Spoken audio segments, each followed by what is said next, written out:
Well, the significance of the conference is that they've been able to have 10 of them. And I had the great privilege of being at the first conference, and my opening comment was that I'd waited 30 years for that conference because nobody was presenting on an international level the skeptics' view of what's going on. And of course, in science, you've got the proponents and the skeptics. That's always the case. And so the public were only hearing one side of it. And so for this conference to survive, and I know the attacks they've been under, because I've gone through it, I've had 4 lawsuits. So to have 10 of them is tremendous, and to have the turnout and the interest that there is. And I've watched over that, or in fact over 40 years or more, people gradually starting to realize that they're being misled. And I think this conference in Washington will bring the world's attention to that. How do you account for the fact that they can push the notion of CO2 as a major danger to the public? Well, if that's what you set out to do, that's what you do. As you know, manipulation through the media and through the politicians are superb at it. And the way they did it was that they wanted to focus on CO2 because they wanted to blame industry and industrial development for overuse of resources. But actually the climate is not their intent or their concern. The real concern is overpopulation. And so that they started through the Club of Rome with the idea that overpopulation and then industrialized nations chewing up the resources at a too rapid a rate, an unsustainable rate, and that's where the term unsustainable development came from. And so they decided they had to shut down industries. Well, how do you do that? That's well, the strong, answer is Maurice Strong. Maurice Strong, exactly, yeah. And by the way, I've met him. I know people that work with him. I know people who work for him. The damage that man's done to the world, and now he's hiding out in China because of what he's done. But do you think he's affecting China policy? Will he affect China policy, Strong? No. Nobody affects China's policy. China does. He hasn't got the ear of anybody there. Oh, he has the ear, but he just they just say you want an apartment, you got an apartment, you know, and nobody tells China what to do. Why wouldn't they fix on pollution as a problem rather than just CO2? Well, they do fix on pollution. You hear Obama saying carbon pollution, and I watched that come in about 20 years ago, because they started to realize that people didn't understand the science of climate, but they understood about pollution. And of course, the term carbon pollution is a scientific contradiction, because carbon is a solid, it's not a gas, it really means CO2, and CO2 is not a pollutant. So that's their problem. And but that's why CO2 became the focus, and it was done through the definition of climate change that Maurice Strong set up at through the United Nations Framework Convention on Climate Change. And one of the things that I learned a long time ago was I used to think commissions of inquiry were hey, great, get the politics out of the issue. But what they actually do, and I learned this the first time I was appointed to a commission of inquiry, is it takes the politician off the hook, because then they can say, oh no, we have to wait for the inquiry report. The second thing is that they control it through the terms of reference. So the first commission I was on, the terms of reference were so narrow that there was only one result we could come up with. Well, that's what Strong did. So when they defined climate change as only human causes of climate change, then that rule out the sun. And of course, they could rule out water vapor, which is the most important greenhouse gas, because they could say, well, the amount of water vapor humans add is so minuscule compared to the large amount. But CO2 is a different issue. So everything was deliberately designed to focus on CO2. And you really have to keep people stupid. I mean, dumb down. Really. Oh, of course. But you see, and as I'm going to talk about in my presentation, by doing that definition, you then isolate the skeptics who are going to be around, because science is about skepticism. And so you could marginalize them very quickly, and as happened with me, and the term global warming skeptic was done because they knew the public didn't realize that for science, a skeptic is a different animal, completely different, yeah. And of course, what happened was, and it happened to me about 8 years ago in the Times of London, when their hypothesis of CO2 going up and temperature going up stopped, the pause, then they, instead of going back and examining the science, which proper science would do, they changed the names, and it went from global warming to climate change, and it went from global warming skeptic to climate change denier. And the term denier was deliberately chosen because at the time they started using it, Holocaust denial was a big thing in the news at that time. And so to align these climate people with deniers was part of the game. So yeah, the whole thing's been orchestrated and manipulated. Do you think they're getting ready for COP21 and this kind of assault on what's going on? Well, that's the theme of my talk, is that their whole job has been to isolate and demonize the skeptics. And I've had 4 lawsuits because my problem was that they couldn't say I wasn't qualified, and I had an ability to explain to the public what was going on and what the science was. Because Michael Mann is one of these guys. he's one of the ones that sued me, but I think the more important one is Andrew Weaver. And Weaver, of course, was the computer modeler guy on 4 of the IPCC reports. And it's through the models that they've achieved showing scientifically that CO2 is causing the problem. So the models, people talk about garbage in, garbage out, but for me, with the models, it's gospel in, gospel out. Why is not geoengineering factored into the understanding of the critics of the official story? Well, because it's a step beyond. The term geoengineering and the public are confused with that. What about just chemtrails? Well, the chemtrails issue is seen as a separate issue by the public. But you get into the skeptics of the official story should factor in the chemtrail thing, don't you think? Oh, absolutely, absolutely. But it's already it got hauled away as a separate issue. For a lot of the public, chemtrails and that kind of government manipulation of the environment is much more in the UFO category.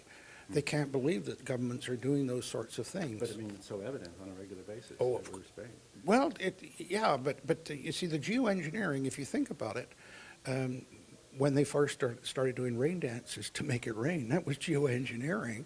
And the public are aware of that. Cloud seeding was another issue that went on back in the 50s and 60s. Hail suppression. People are aware of things, but they don't think about them as geoengineering. But it. Do you think it's a factor in alternating and changing the climate, the geoengineering that they're doing, say with HARP and so forth? No. No. The scales of energy, and by the way, I know all about this because I worked out of the rocket range at Churchill, where they were firing up rockets into the ionosphere, and so on. Yeah, there's no question that they've been cloud seeding and chemtrailing, and they also dropped massive amounts of iron filings across the North Pacific Ocean to try and increase the rate of CO2 absorption. But none of it's made any difference. You think they believe their own story then? Of course they do. Wow, that's amazing. Oh, yeah, but that's part of the dumbing down of scientists. If you've made a career out of it, you've got to believe it, and you've got to make other people think you believe it. And that's what it's about. And there's a quote by Tolstoy that said, if you spent your whole career trying to convince people of something, it's very difficult to believe or to tell yourself you were wrong. And it's also then very difficult to convince other people, because this is the problem. You see, one of the things that Strong did, and he's an evil genius, but he's a genius nonetheless. Amazing. His ability to recognize that the real power is in bureaucracies. And Mary McCarthy made that comment about bureaucracy is the rule of nobody, the modern form of despotism, and it's so true. So he deliberately, and again. I've talked with people, Elaine Dewar, for example, who interviewed him. I read her book. You recommended her book. Oh, yeah. He deliberately set it up through the World Meteorological Organization, because then it gave him control of the national weather agencies in every country in the world. Another factor, though. Yeah. The chemtrails, apparently they're spraying aluminum, barium, strontium. These are part of that whole agenda of essentially population reduction, wouldn't you think? I don't think it's directly population reduction. I think that no. I think that those things are more attempts to see if they can modify or control the weather. Really? So Yeah. you think that's primarily their objective with chemtrails? In that. And they're in not that. having any effect? No. No, I mean, locally you can see some minor effect because cloud cover has an effect. We know that, but no, I mean the scales. I was talking with somebody yesterday, you know, and they were talking about this blob off of the coast of the Pacific on the west coast, and he showed me the calculations of how much energy to create the heat in that blob, 1,000 mile by 1,000 mile, 300-foot deep blob, and then he showed a volcano that's very close. And of course, geothermal energy. And the reason I'm saying this is because when you start looking at the economies of scales of energies involved, human contribution, I mean, it's just, it's arrogant almost to believe that we can do these things. And I watched this with cloud seeding, you know, hail suppression, all of these things. There's more energy in a single thunderstorm than in 25 nuclear bombs. But, I mean, do you factor in HARP and its ability to redirect the weather? And, I mean, apparently off California, rain's being redirected north and south. No, I don't. What's happening is if you don't know and ignore the natural variations of weather, then, you know, you can attribute these things to something humans are doing. So it's more by default than in any actual event. But again, that in the definition that Strong gave them of looking at only human causes, I've watched over the 40 more years I've been in it, what I call the fads that come in. I remember when El Nino, and it really began, I'd known about it. It had been studied. The Spanish knew about it in the Pacific Ocean. The Aztecs and Inca knew about it, sailing to Galapagos. But then suddenly it hit California because instead of normally in its Central America and Northern South America, it shifted north and hit California. And we live in a world where if something affects California, it affects the whole world. That's why El Nino came into the general public knowledge. But the public are left to believe that this is something new, that this, because we just discovered it must be something humans have done, and it's simply not the case at all.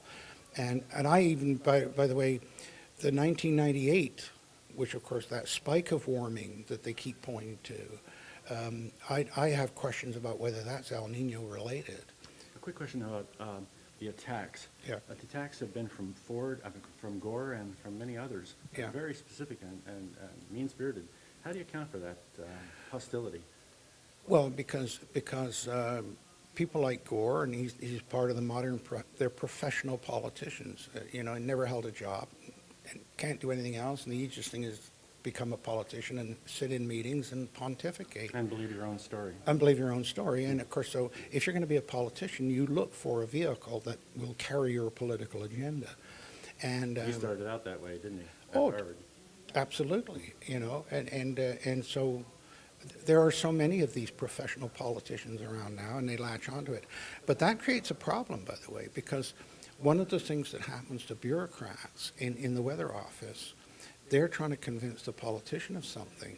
But once they've convinced them, that bureaucrat's now on a treadmill, right? You're not going to go and say, hey, what I told you is wrong, and your whole political career is out the window. It is not going to happen. And that's another part of what's driving it.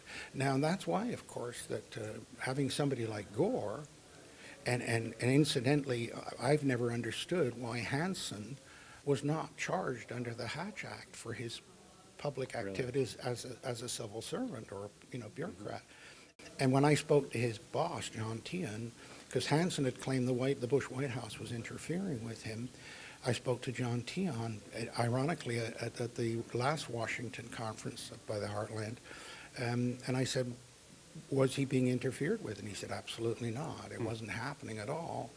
And I said, well, why didn't he get charged under the Hatch Act for protesting outside the White House and flying to England and participating in a Greenpeace trial and so on? Well, just anybody that attends a Bilderberger is Hatch Act violation. Well, exactly.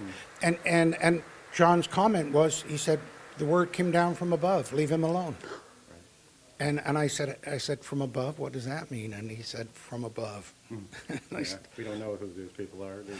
No, we don't. We wouldn't have a clue who would try to influence. My concern now is the long term, because the damage to science that is going on, and it's being amplified by the fact that cholesterol's going to kill you, and then cholesterol's okay, and the public are so confused now, and then to have this exposed of deliberate corruption of science for a political agenda. And the other thing is that It goes very deep too, doesn't it? It goes right on down to the grade school level. exactly, and that's one of the things, by the way, that's changed is when I started out, it was the old professors that had the old views, and the new young people came in and challenged those. Now it's the opposite. The young are coming in totally indoctrinated, and it's the old guys like me that are saying, There's a bunch of old people here. so they flipped the whole thing. So there's that problem of the credibility of science. The other thing that bothers me is environmentalism was necessary. It was a very good new paradigm. It was like feminism. The problem is that people taking it to extremes and using it for a political agenda, and the public who don't want to make change. They're loath to change because they know when change occurs, someone wins and someone loses, and they might lose. And so they're going to start saying, we don't believe anything you tell us. And that's really concerning to me. And just to give you an example, in the early days, people used to say to me, well, you're giving comfort to the polluters. And that bothered me for a while. And then I realized that in the long term, if you lie about the science, you're providing more ammunition for the polluters to say, hey, those guys lied to you. We're going to do what we want. How do you account for oil being interested in this conference? I mean, impact. Well, of course, whenever you set up a false straw man, you need a bogeyman.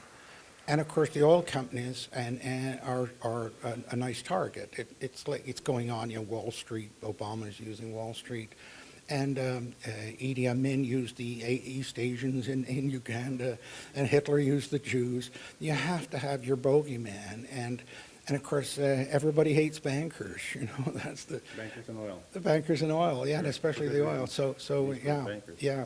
So I think it's important upon us now to start thinking forward and saying, no, we need environmentalism. Do you think they're going to announce publicly the notion of geoengineering as a necessary curative? Because they've been sort of silent and hiding the whole phenomenon until recently. No, I think that the pattern of attack is shifting, and all you have to do is look at the list of issues that the Club of Rome identified as targets, because what you need is something that's global, that transcends national boundaries. And of course, climate was a perfect one.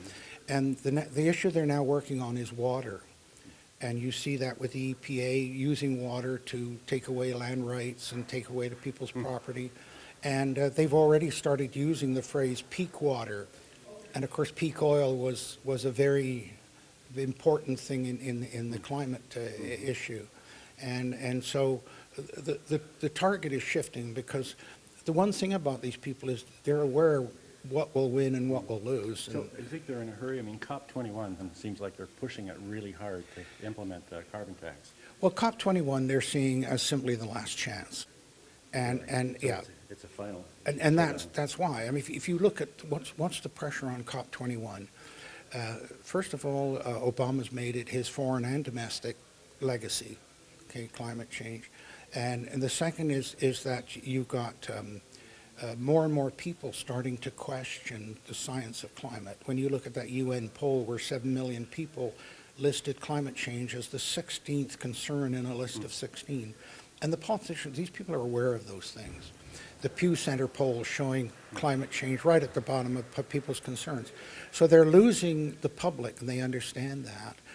The next thing is, of course, that you've got countries that are saying we're not going to sign on. And the whole of Russia. And Russia, China, India, even Japan announced they're going to build 40 coal-burning plants in the next 7 years. So they realize they're losing that political battle, and so that's why the big push right now to COP21. But they're all, as I said, they'll slide away from it. And the interesting question is, at what point will the politicians realize that it's safe enough to abandon the climate change without being accused of being anti-environmental? You know, most of those politicians are doing, and I know the Canadian person who, Harper, you know, was as open as anybody at the G7, but nonetheless, they put on the cloak of green. All right, and what they're finding is the cloak of green is getting increasingly heavy and increasingly damaging to their political careers because economies are being destroyed by it. And I mean, you look at Germany, their green energy or their green policies, Spain. I mean, you look at every country that's tried it. The interesting one is Ontario, Canada, where the whole energy policy was set up by Maurice Strong when he was head of Ontario Hydro. And he did that in the same year, 1992, that he took over there as he ran the conference at the Rio. Was that Mark Harris that was led of him? No. It was the NDP leader before that. I can't think of his name. Yeah, Ray, exactly. Ray. Yeah, exactly. So, as I said, I think that they see COP21 as a last chance, but they're very good at disassociating themselves, cutting loose, and going and finding other targets to perpetuate. Did they want to do more at COP20 and prove? Did that fail? Or did Yeah, no, it failed. And of course, you start to... How did it fail? Well, because already China and India were becoming or saying that we're not interested, and it's very interesting because I was involved in the ozone hole issue, and the ozone issue was a forerunner. That's why they keep talking about the Montreal Protocol that can work, and they say, well, the Kyoto Protocol can work because the Montreal Protocol worked. It was a completely false scientific thing. And there are certain people who are in both. Susan Solomon, who's at NOAA, she was the one that said there's scientific proof that CFCs are in the ozone layer. Well, it never was, never happened. And then she became a co-author of the IPCC reports on the science side. The whole notion of the science dictating, and then as the science starts to fail, then they have to retrench. Wow, it's a big retrench, isn't it? I mean, all the way down to grade school, kindergarten. Well, exactly. But as you know, that idea of getting the children started with Ignatius Loyola, and that interests me too. There's an interesting connection there because the current Pope, I think, deliberately took the name Francis because he wanted to be believed to be a Franciscan. Because St. Francis of Assisi gave up all of his wealth and power. He's not a Franciscan? No, he's a Jesuit. Really? Oh, yeah. And who are the Jesuits? Ignatius Loyola. And who was the guy that said, give me the child and I'll give you the man? Ignatius Loyola. And so I think that Francis is A ringer. yeah, I think he's... Are you Catholic? I'm now in the largest religious group in the world, lapsed Catholics. Oh, yeah. Right. It's a better group to be in than others. But of course, it's the old problem that, as George Bernard Shaw said, Christianity is the greatest thing in the world. It's just a pity nobody ever tried it. And it's not the religion that's the problem, it's the church. And of course, the church, you see this throughout history. I've studied this extensively.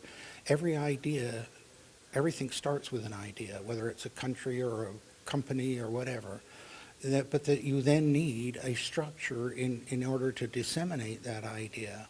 And the structure very rapidly becomes more important than the idea. But structures are rigid, whereas ideas have to be dynamic to continue. And the classic example, of course, is, as the Pope knows, Martin Luther said the structures become more important than the idea, and he caused the Reformation. And so these are all patterns of history and human behavior that, if you look at them from a Machiavellian point of view, and I mention that name deliberately because for most people, he's the personification of evil. And the reason that he became that was because he dared to say that people are not good. And if you create a society and laws based on the idea that people are good, you'll create, for example, a legal system that protects the guilty, which is precisely what we're suffering from now. And a lot of people are starting to realize that Machiavelli was right. But the church, of course, had to make Machiavelli the bad guy, because they were saying, no, they're not born good, but we baptize them and therefore they're good. And so the same thing happens with all of these ideas, and evolve over time. Yeah.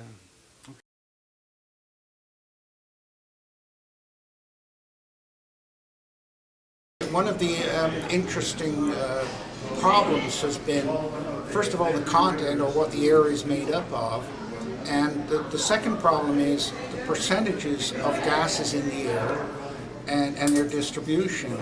And of course, if you go to the public and you say, well, what's the most important greenhouse gas? They say CO2.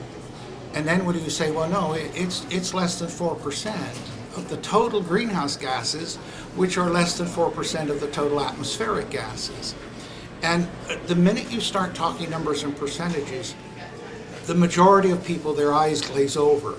And so that exploitation of percentages and numbers of the gases to get the focus on CO2 is what has driven the whole debate. And it's one of the things that I've been talking about and trying to draw people's attention to.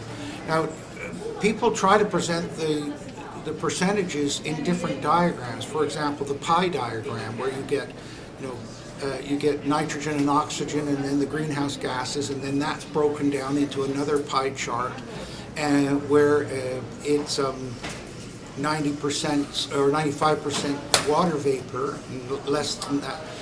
And where you see that problem showing up is, I've got a slide that was on the ABC News website, and it shows the major greenhouse gases: CO2, methane, nitrous oxide. Doesn't even mention water vapor. Water vapor, which is not even in the graph, and yet. And the reason that came to my attention, because I had a grade 11 student doing a project, and he sent me this graph, and he said, I was going to use this in my high school report, and I suddenly realized how wrong it was. And yet here it was on ABC News website. But that deliberate focusing, and one of the ways to understand what they've done is everything is designed to demonize CO2. So you then remove anything that distracts from that. And the pie chart and percentages charts are deliberately designed to do that. The Heritage Foundation tried another method where they took a block, like a grid with different squares, and they said, okay, here's the total atmosphere, and then one of the squares they expanded into the greenhouse gases, and then the few of those that were CO2 were isolated. And it's an attempt at a visual imagery. But the minute you take the greenhouse gases out of the total atmosphere and create their own graph, the public are lost. They don't grasp, but this is, you have to say, no, this is 100% of the greenhouse gases, but they're only 4% of the total gases. So it's a combination of perception problems, of statistical deception, and as you know, the old thing, lies, damn lies, and statistics, but all done with a political purpose. If it was done for a scientific purpose, the whole thing would be presented very differently. But it's been done for a political purpose, as I said, to demonize CO2. And you say to the public, what's the most important? In fact, Yale University did a survey amongst the public, and 77% failed the Yale test on climate change. And that Yale, who obviously were getting paid to produce a result, curved the results. And they said that the reason they had to curve the results was the questions were too hard. Hello? If they're too hard, you obviously don't know anything about climate, and you don't know what the public knows. So the whole thing, they had to publish it because they've been paid to do the research. And so they tried to mask over the failures, but it speaks directly to your question about the composition of the atmosphere. If you have the total atmospheric gases, nitrogen and oxygen, which are 98% of it, and then the greenhouse gases, the majority of which is water vapor, the CO2, which is one of those greenhouse gases, would be 0.04% of the total pie chart. And in the past? In the past, it's varied between, well, millions of years ago, it was 5,000 parts per million, so it would have been 50 parts. Now it's 0.04. When you look at the geologic record, and it's reproduced over 600 million years, what you see is the level of CO2 has been as high as 7,000 parts per million. And there are periods like the Ordovician, about 328 million years ago, where you had CO2 levels of 5,000 parts per million and you had an ice age. And the chart, when you plot the CO2 level against temperature, there is no correlation whatsoever between CO2 and temperature. And when Al Gore says that CO2 levels are at the highest ever, it's simply false. They're at the lowest ever.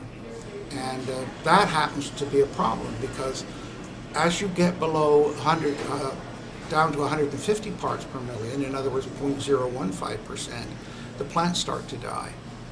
And so the average CO2 level for the last 300 million years has been around 1,000 to 1,200 parts per million, which is 3 times the current level. And yet Al Gore is saying the current level is dangerous. And what's interesting is that in that 300 million years, plants evolved. And plants, we know, because of the work of Sherwood Idso on injecting CO2 into plants, increasing their growth. And we also know from commercial greenhouses, the Dutch have been pumping CO2 into greenhouses for over 100 years. And they found that when the levels are at 1,200 parts per million, in other words, 3 times the present, the plant growth yields are 4 times as great. And what I've argued is that the plants currently are malnourished for CO2.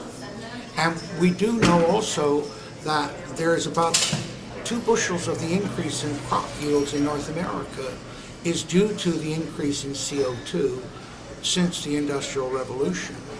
So when you start to look at the historic record, none of what they're saying about CO2 holds up. It's another interesting thing about why they came with the 97% consensus. Because if the consensus was only 70%, enough of the public would say, well, 30% are questioning. That's a pretty large percentage. But 3%, you can easily marginalize 3%. That's why those numbers are done. And now what's happening is that the personal attacks, because again, they know they're losing the argument, but they're under the pressure of 4 things, and I'll itemize these in my talk. One is Obama's foreign and domestic policy is now totally built around, his legacy is going to be built around climate change. He's announced that. The second question is that the public in all the polls are showing they're not interested. It's not a concern for them. The third thing is that there are countries that are saying we're not interested either. India and China just saying we don't care. It's not an issue. And in fact, India took the moral high ground when India came out and said, okay, you're telling us that global temperature might increase 0.5 degree in the next 60 years, but you're not even sure of that, and you're telling us we've got to stop development and growth. We got people starving to death. And what that did was it stole the moral high ground back, right? So they were saying, well, oh, we're saving the planet, we're saving, and then suddenly India comes along and says, no, our priorities are different. And so that was an important thing. And the fourth thing that's putting the pressure on, of course, is Paris. And this is their last chance. They know this is their last chance to try and get an international treaty and a carbon tax and control by the United Nations of the whole economy of the world. And so those are the 4 reasons that the personal attacks have increased again now. And you saw the attacks on Willie Soon have increased. I'm getting them again. And it's because of the political pressure they're under and seeing that they're not going to be able to achieve their goals. And that's why I'm optimistic, because I think that, and my last comment in my speech today is going to be that Gandhi said, there's 4 phases. That first they ignore you, then they laugh at you, then they attack you, then you win. Well, we're in the attack phase now. And so I think that, and I sense it at this conference compared to the first conference 10 years ago. And so that's what's going on, and that's why the personal attacks occur. As soon as somebody starts attacking you personally, you know they've lost the argument.